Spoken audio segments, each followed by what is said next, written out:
Good evening. I'm a man with few claims to fame, but those few I rather cherish. First of all, I was in the same altar boy class as Jimmy Buffett. Knights of the Altar, St. Joseph's Chapel, Spring Hill College, Mobile, Alabama. I've got the group picture to prove it as well. Secondly, I more or less helped a man rise from the dead. Back when I was working the night shift at the long-defunct Miami News, I got a tip from an editor at the Boston Globe whom I had worked with before, and he told me that an ex-Marine from Massachusetts was a patient at Jackson Memorial Hospital in Miami. And this guy had initiated some rather irregular paperwork. He had put forward through the chain of command a formal request to be allowed to die.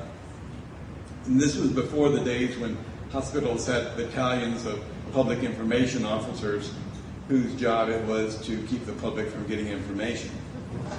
So I was able to navigate a side entrance to this monstrous public hospital, Jackson Memorial, and found my way to the unit where I found my Marine. He had been in a skiing accident and was totally paralyzed from the neck down.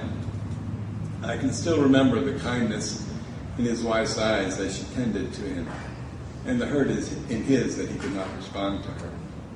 I asked him to tell me his story. He did, and they made the front pages in Boston and Miami a few days later.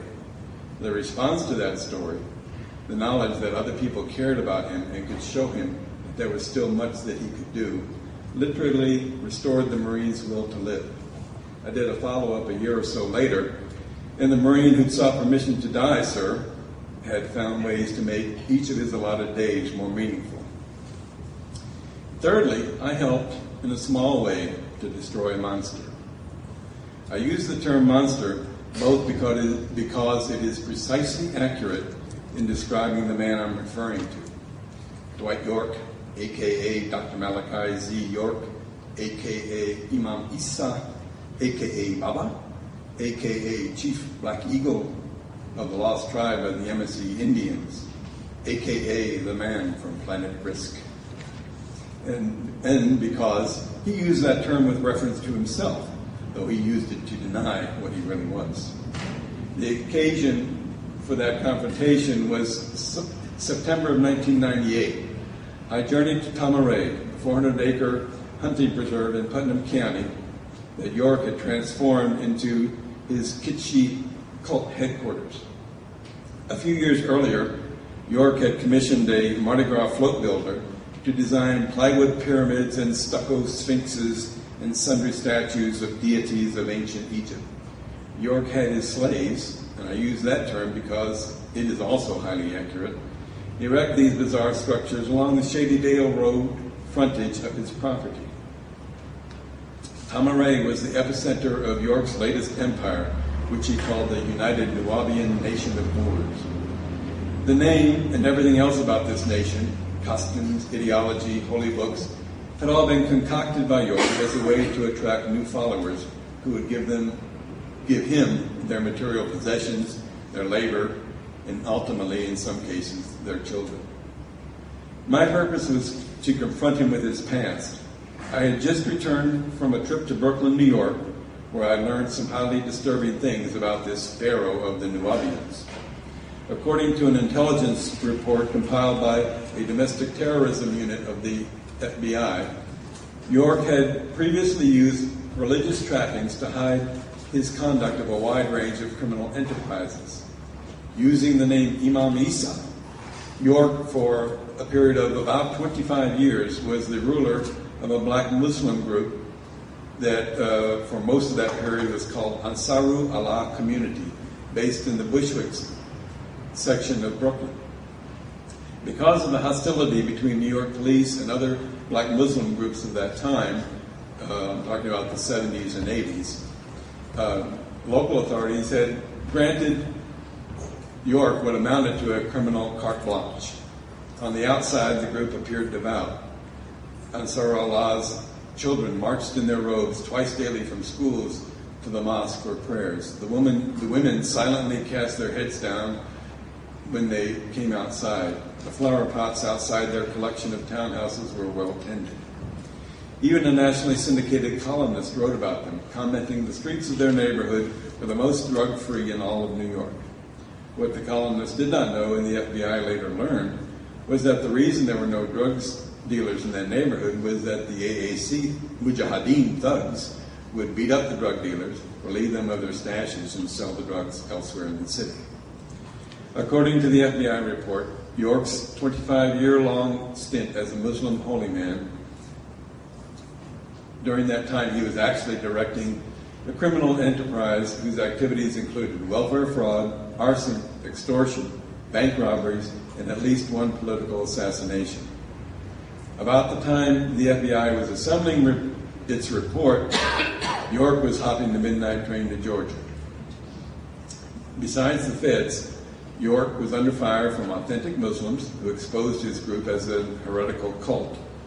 Members of his family had renounced him and left the group, and authorities in Sullivan County, the upstate New York Catskills area where York had built a country retreat, had slapped him with a $200,000 tax bill which he had no intention of paying. Also by this time, the street toughs in Brooklyn had him pegged. They started calling him the Pimp Imam, which was, again, entirely accurate. On the day I went out to Tamaray in '98, it was my journalistic duty to ask York for a response to all these allegations, which I was preparing to print in my newspaper. After I informed the gate guard of my purpose, York flounced out to meet me, dressed in a flowing black pajama-style robe, amidst a phalanx of security guards. One of them held a parasol to shield York from the sun. As I recall, York was cordial, even thanking me for coming out personally to seek comment from him.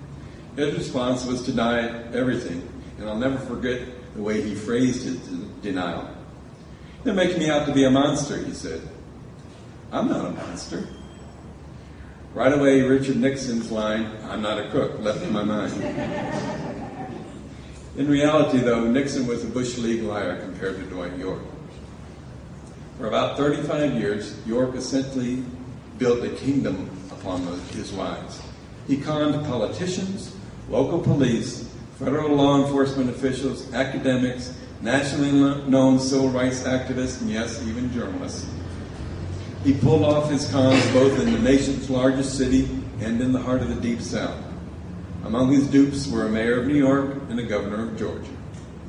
For all those years, no one seriously challenged him because no one wanted even to be perceived as intolerant of his religion or his race. He used the freedom he gained to ruin many, many lives in pursuit of the only gods he ever worshipped, sex and money. York is believed to have fathered 200 or more children and abandoned essentially all of them. He was convicted of molesting dozens of the children of his most loyal followers. 14 of his victims testified at his trial held in 2004 in Brunswick, Georgia. They testified that York raped them repeatedly, in some cases, in some stretches, almost day and night, for periods that extended for years in some cases. He began assaulting a few of his victims when they were 4 or 5 years old. And all the while, York was laughing at the people who devoted themselves to him, the people who worshipped him, the people who brought their children to him. He thought, I quote in the book a couple of times where he thought they were idiots. That's the term, that's his term, not mine, for believing the schlock that he was throwing out there. But I did make an effort in the book to try and understand the motivations of what drew people in. And there were some highly intelligent, very articulate people who told their stories to me of what attracted them, why they saw York's vision as something they believed in initially, this black utopia, a place where black people would be empowered to set their own rules and have the kind of community they wanted. It was a vision that York borrowed from the people who founded Moorish Science Temple in the early 1900s and the Nation of Islam back in the 40s and 50s when that got going. So there was validity to it, particularly in the eyes of those who joined. However, once they got inside, it was all about pleasing Dwight York, getting close to him, doing the things he wanted, working at the adults worked like slaves. They were separated from whatever children they had or brought into the cult, and the children were either left to the care of people who did not want that job, thought it was terrible, or they were selected to come and clean Baba's house. And that's what really happened in Baba's house is what formed the basis for his ultimate conviction and sentence to 135 years in federal prison. Now, I was peripherally involved in some of the story, and I said it's one of my claims to fame. My paper let me pursue it, not as vigorously as I had wanted to at many times, but we did get some of the stories into the paper. We did view York as something other than this sideshow that other members of the media seemed to think that's all it was. And it was after one of my earlier stories, after that trip to New York, I described that a woman who had borne York 3 children saw that story and saw that, someone was seeing this guy as a criminal, and she wrote an anonymous letter to Putnam County authorities, which helped to turn the investigation from what it had been, more or less a zoning battle, into a child molestation case, which was what it needed to be all along. So my account is as full and as best I can make it, but I am very gratified that some of the people who lived this story are here tonight to share a little bit about it. Particularly, let me introduce Putnam County Sheriff Howard Sills, who is one of the heroes of this story. He may not say this about himself, but he persevered when York was calling him and practically every other local official, black and white, in Putnam County, racist, and charging him with all forms of discrimination, throwing out, publicizing in York's newspapers all kinds of slanderous falsehoods about him and other people in Putnam County. It was a very grim time, and they stood up and did not allow this man to continue to lie. And I thought it would be Sheriff Sills has graciously agreed to tell us a little bit about what it was like being in the middle of all this and trying to do his job, pursue a criminal during this period. Howard?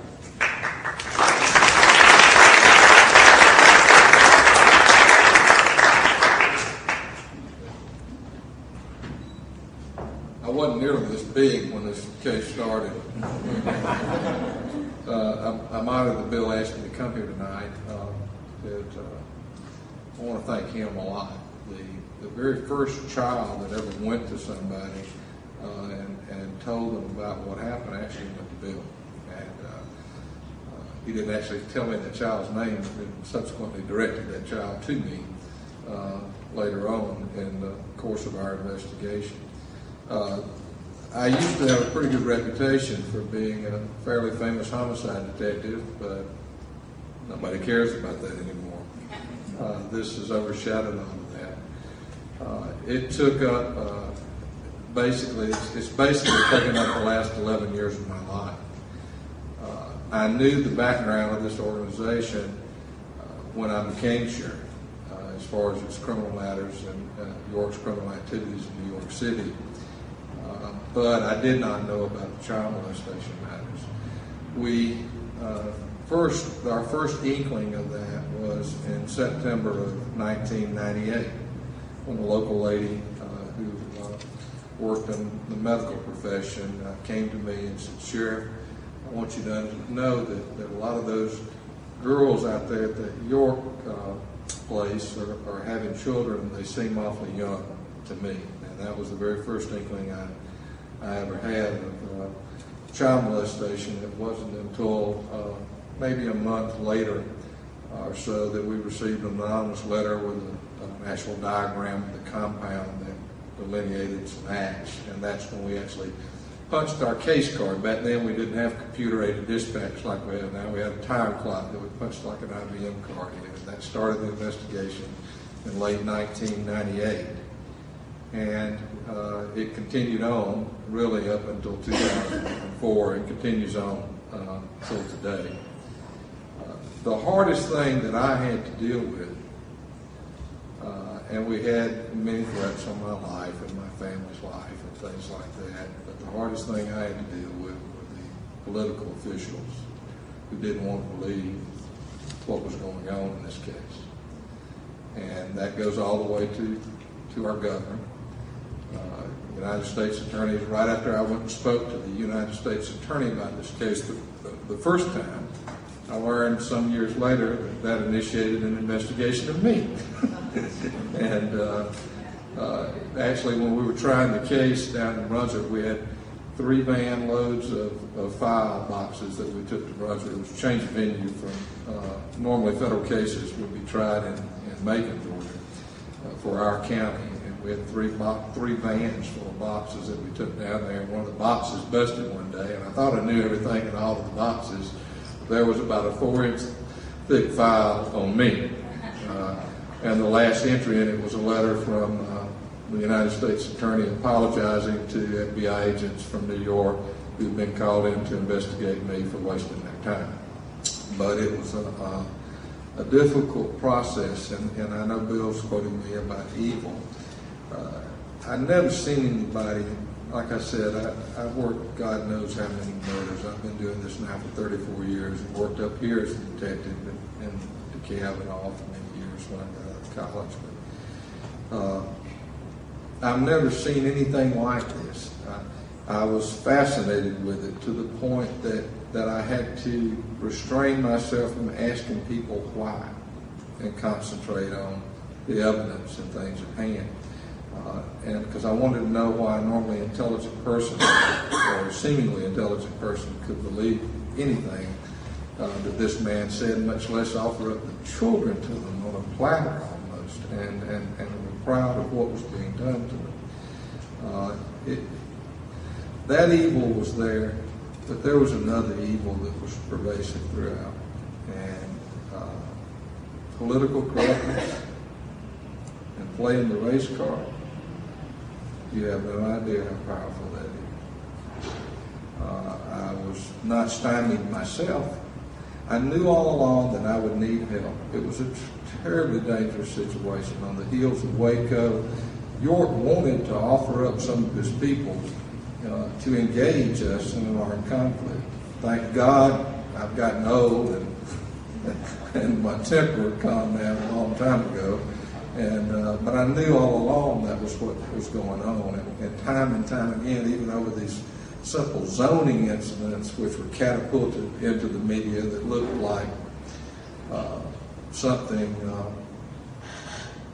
other than what was really going on. We were conducting a child molestation investigation while we were having these ridiculous zoning battles that the people, the county commissioners and things like that, of course, knew nothing about the child molestation. But to have people just simply not pay any attention to what you say simply because of the potential of being called a racist, when all along every single victim was black.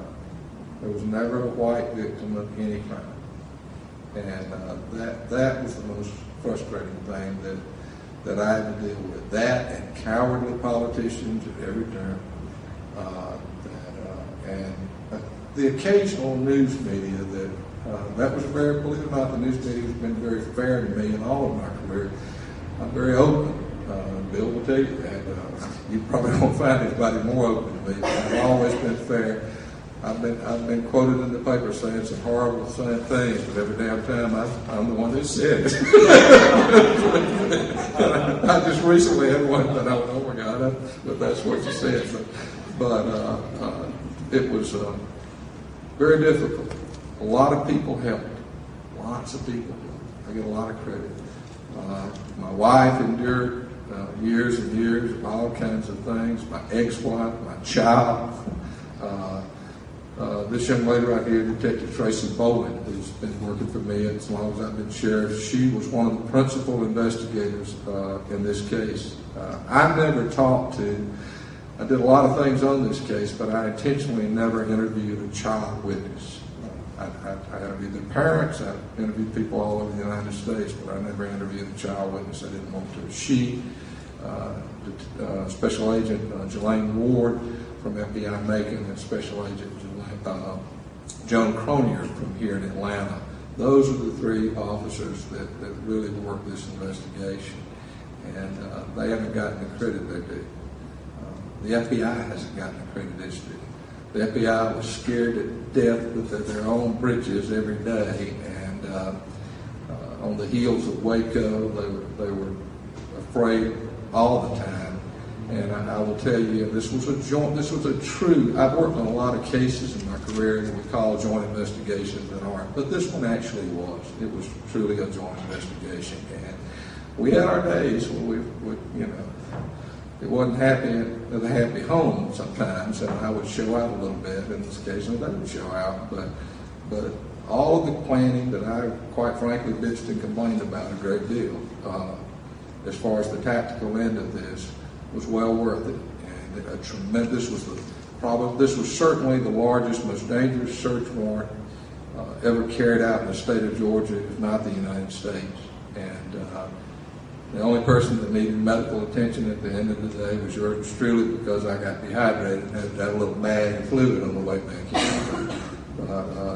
The FBI, once again, I think they still labor under the political correctness and but they need to blow their own horn a little bit on this. The United States Attorney's Office did a tremendous job. I had one United States Attorney that investigated me. I had another United States Attorney whose only statement was, "You bring me the evidence, we'll prosecute the case." Didn't ask me who the characters were, didn't ask me what color they were, didn't ask me how much money they were, didn't ask me what party they were. He simply said, "You bring the evidence, we'll make the case."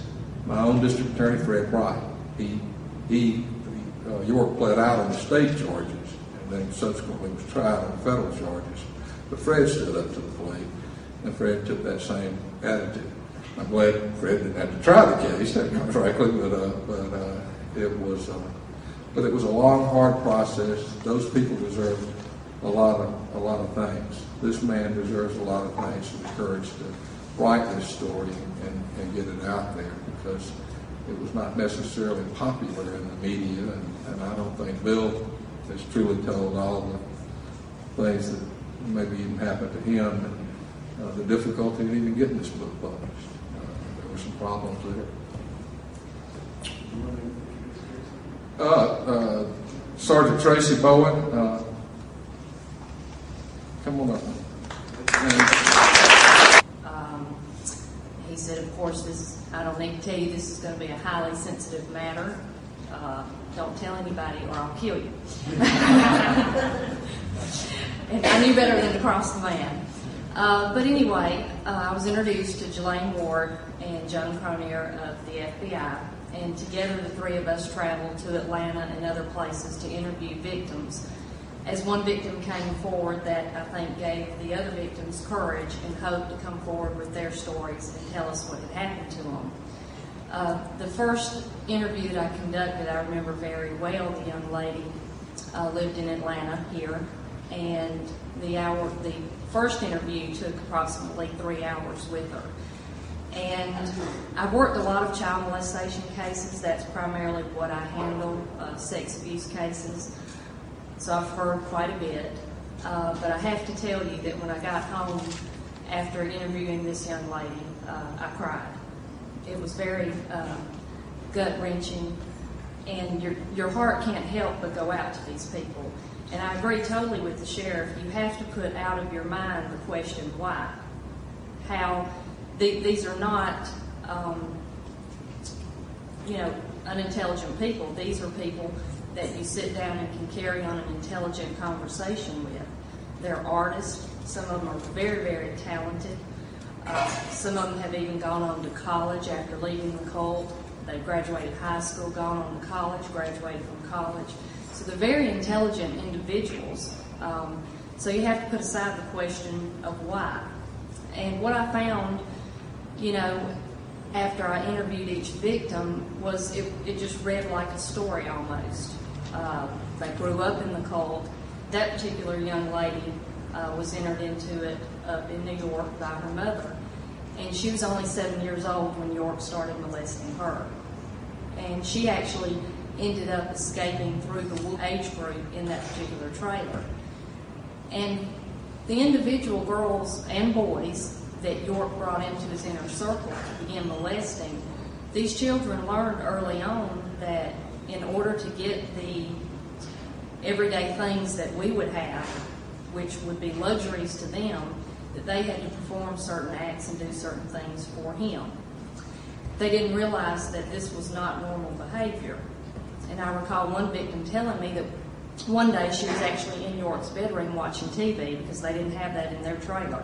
That was one of their luxuries that they got when they went to his house. She remembers watching a program on TV about child molestation and sexual abuse. And they described what that was, what it meant. And she said it clicked like that. She realized then that that's what's happening to me. That's what's happening to my friend, and my other friend, and my other friend. And they had a difficult time getting their parents to believe them. And even up until the raid on the property, when we took some children into protective custody, their parents still refused, absolutely refused, to believe that they were victims of child molestation. And it was the type of thing to where if an act occurred to one particular child, you may have 10 witnesses that were watching this act occur. So it was not like one person's word against the others. You had people to corroborate what had happened to that particular victim. And so it all read like a storybook.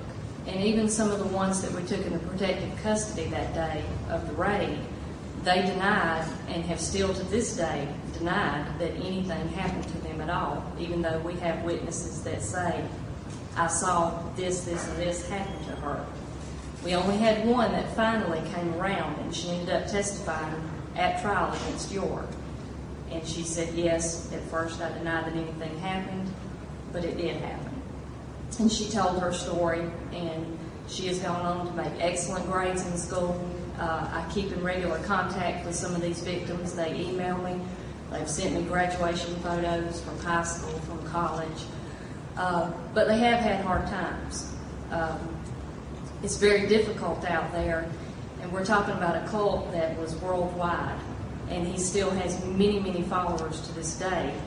And a lot of the people that broke away from the cult, testified against him, or worked with us in any way, have been harassed or have felt like their lives were in danger. And so we still get correspondence from them, and I think Bill does too as well, about problems or issues or concerns that they have. But it was very difficult interviewing these girls. Like I said, the youngest documented case that we could pretty much prove happened was an actual baby that was molested by York. And we had the 4-year-old, and he knew no boundaries. It didn't matter, age didn't matter, male or female didn't matter. He also had male victims, and of course they've had a whole other set of difficult problems and internal issues to deal with, being a male and being abused by a male abuser. But for the most part, I think a lot of the victims have done good.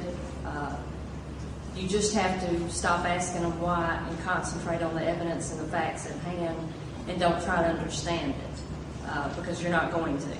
And none of them can tell you why, other than he gave us the promise of something that we wanted or thought we wanted, or this great life that we were going to have. But that's the only thing that they can tell you. They can't give you any other reasoning.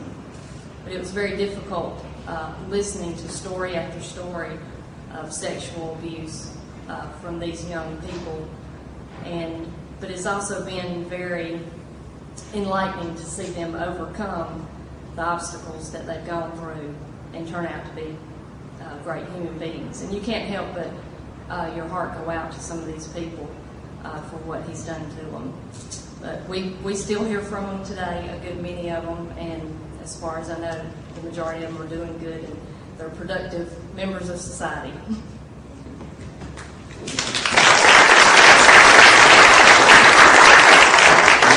I'm going to wrap it up real briefly, and then we'll open the floor for some questions. I hope, I pray, that you're outraged by what you've heard. These were outrageous crimes. I hope you are equally outraged at the parade of people in authority who allowed this to happen for 35 years. This didn't happen in a vacuum. York operated for 25 years with carte blanche in New York because there was a city policy, written policy at the time, that police investigations stopped at the front door of the black Muslim communities that were labeled sensitive sites. And York somehow got himself labeled a sensitive site. So when he had one of his thugs gunned down, a good man, a political activist who was kind of the repository for neighborhood complaints about York, when this man was assassinated in the streets right in front of his office, the NYPD detective who knew where the shooter had come from couldn't investigate the case. His hands were tied, is what he told me. And, had the authorities, done what they were supposed to be doing back then, York would have never come to Georgia. The FBI report that I referred to was never shared with the local authorities. In those days, it was just an intelligence document. Had somebody up then in the early 90s told the local authorities what kind of a guy they had in their backyard, maybe then he wouldn't have gotten down here. When he got down to Georgia, he had his political allies directly lobby the governor of the state of Georgia. And it's clear from a GBI investigation of the case that the governor came down on the side of the cult. And this makes the governor very uncomfortable, however it happens to be the truth.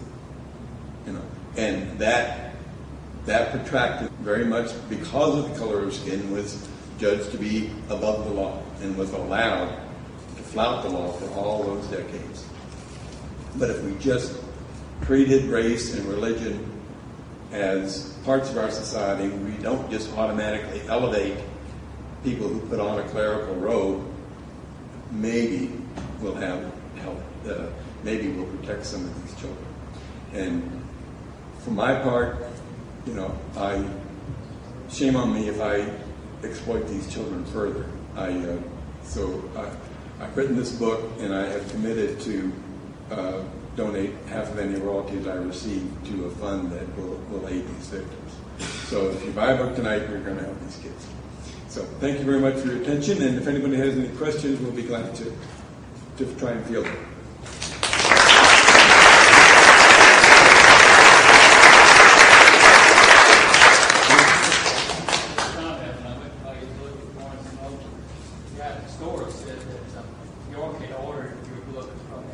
I had heard that too. My friend Houston was just mentioned that York has the book, and apparently he got one of the first copies after it rolled off the presses before it was even released. One of his cronies called and ordered a book. You can't buy a book and send it to a guy, an inmate in the prison he's at. He's in the Supermax facility in Colorado, which is the highest security federal penitentiary in the United States. So you have to order from the bookstore, and they have to send it out. So a guy called and ordered. So he's read all about himself, and if I know him, he probably thought, oh, the pictures of me are just wonderful. He had a way of denying anything about the context.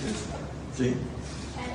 At some point, once he was convicted and prison, did he ever acknowledge that what he did was wrong, or is he holding to the same line? Oh, no. Gene asked if he had ever acknowledged his complicity and guilt. Well, he did plead guilty. He said guilty in a state and in the federal courthouse. However, once he exercised his right to withdraw the plea and go to trial, he maintained his facade. he concocted this defense that in the beginning of the trial that he was a Yamasee Indian and therefore not subject to the dictates of the U.S. District Court, and so they shouldn't be having him on trial there. And that didn't work. And then afterwards, after he was convicted, he said he was a citizen of Liberia, and one of his henchmen, a regional director of the Rainbow Push Coalition here in Atlanta, actually wrote letters to Secretary of State Condoleezza Rice and to Attorney General Gonzalez, Dr. Gonzalez, saying that York had been wrongly convicted and should be expatriated and taken out of jail and sent back to his home in Liberia.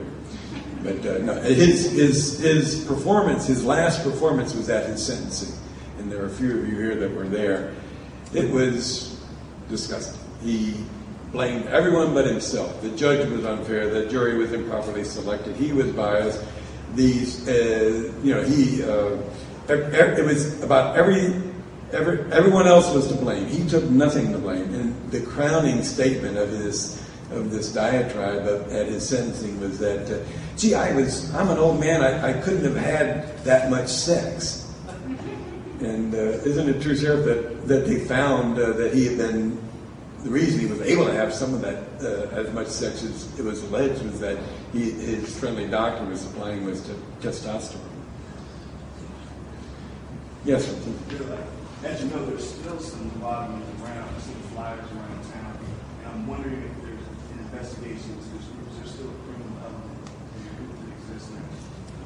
Well, Latif asked about the remnants of the Nubians and that they still show up at festivals, and they put up billboards. They have a website, so they are still active. They're out there.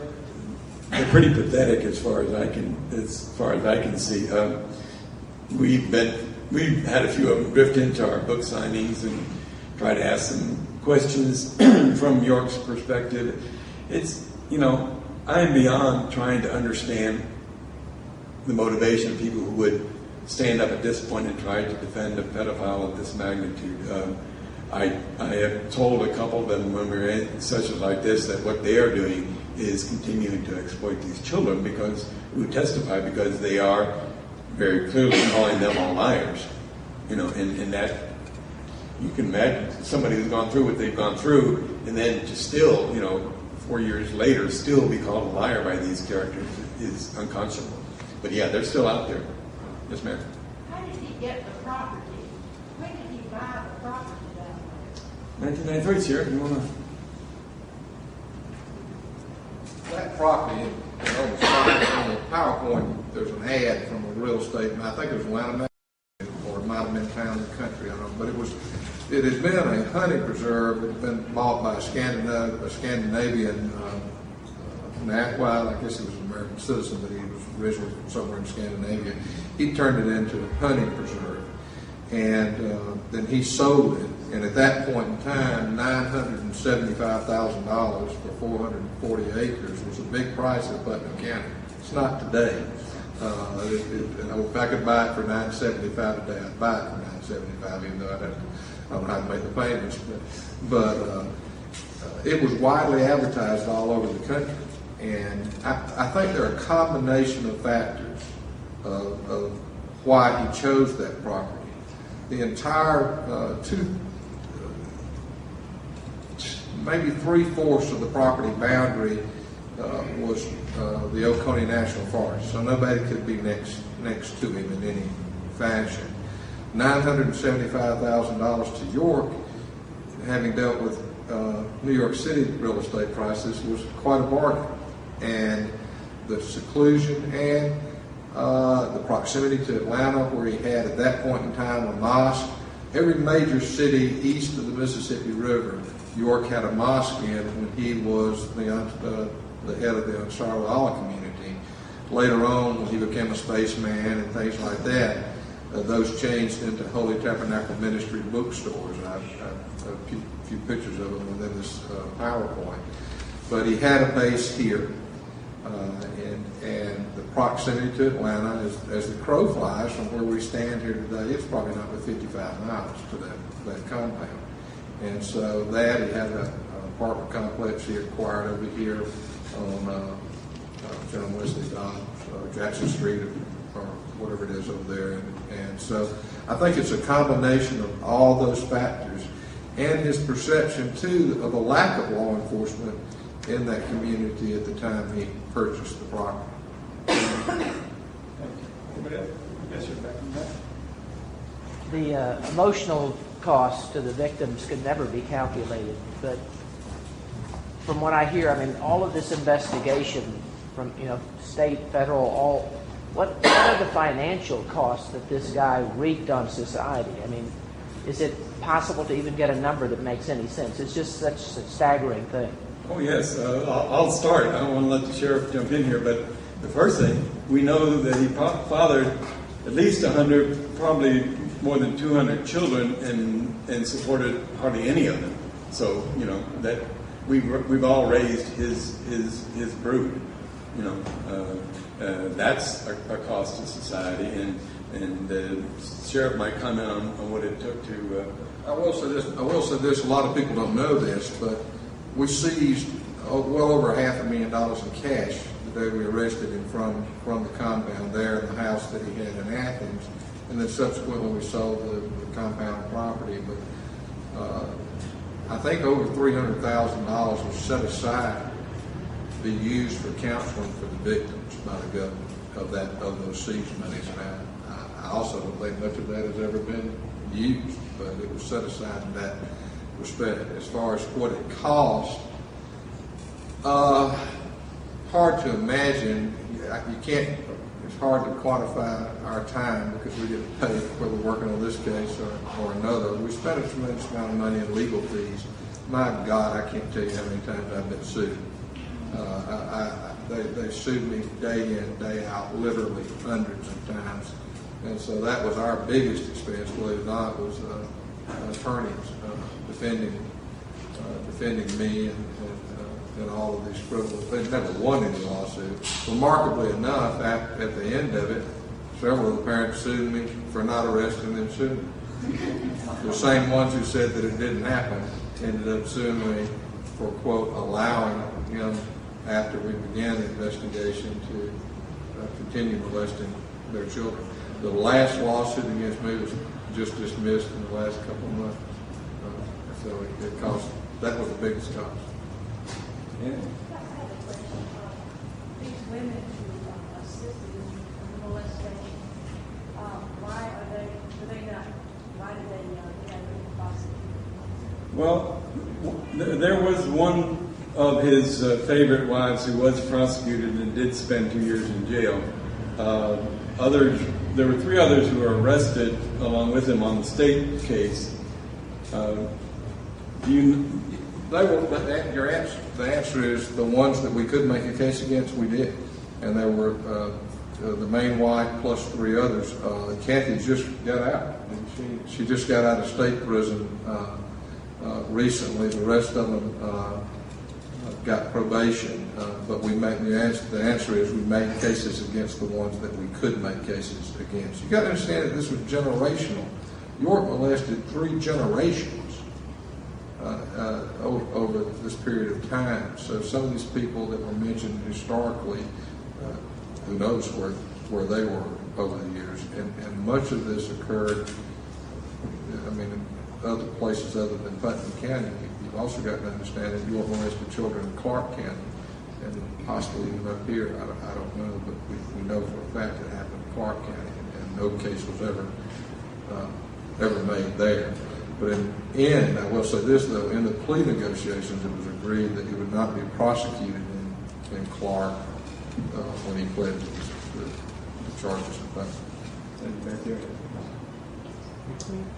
I was involved with the American Indian movement, trying to shut him down for all of his false Indian claims. Oh, you work? Yes, Good for you. as I'm a filmmaker here in Atlanta, and so I kind of tried to do it covertly, but that didn't work. So then we tried to put pressure on him. I wondered if your book touches on this, or if that helped. Yes, the lady asked about the York's spurious claims to be descendant of Indians. I don't deal with that in depth, but I just make mention that, he made these phony claims and that there was no substance to it. This was all concocted. It was all about what can I do, how can I cast myself in a way that I can attract people and sell them stuff. You know, new costumes, new junk, new souvenirs, bring people in. When you joined, you had to tell them all about your checking accounts. You had to explain that you were willing to sever all connections with the outside world. You know, it was whatever he could do to make money and to recruit his loyal followers. And the political correctness issue there too was, which one is more politically correct? And he won. Yeah, right. You're exactly right. Anyone else? Yes, ma'am. Isn't it true that I had a lot of friends, but did he have a nightclub on the day? Yeah, we did. We kind of, there's so much to the story. It's hard to go ahead. As she mentioned, the Indians, the bill, you just can't imagine what all went on. There's so many tentacles of this. We arrested lots of them for bootleg tapes and CDs, and I mean, there's whole aspects of that. Voter fraud, attempt to politically take over the community. But yes, that was one of the big ones. Well, it wasn't supposed to be there. It was permitted to be a 50 by 100 foot storage building, and it was a full-blown nightclub with a stage and tremendous sound systems and lights, and there was literally thousands of people coming there on the weekends, and we knew thousands of people were coming there on the weekends, but we discovered the nightclb when Channel 5 did a story on one night. And then all the other clubs in town wanted to go. Yeah. Oh, yeah. Yes. And then the other nightclubs in the county wanted to know why they had to have a license, and of course this one did. And my answer was, well, I didn't know it was there. But that's just one. If Bill tried to write everything about this thing that went on for so long, it looked like Encyclopedia or something. It would have been too long of a book for him in fact. Well, listen, thank you so much. I can't say this is a book you'll enjoy. I hope it will enlighten you to how we deal or fail to deal with issues of race and religion in our society today. And I'll be here to sign some books and answer any other questions that anyone has. But my special thanks to Howard and Tracy for coming out from Eatonton to add so much to our presentation this evening. Thank you very much.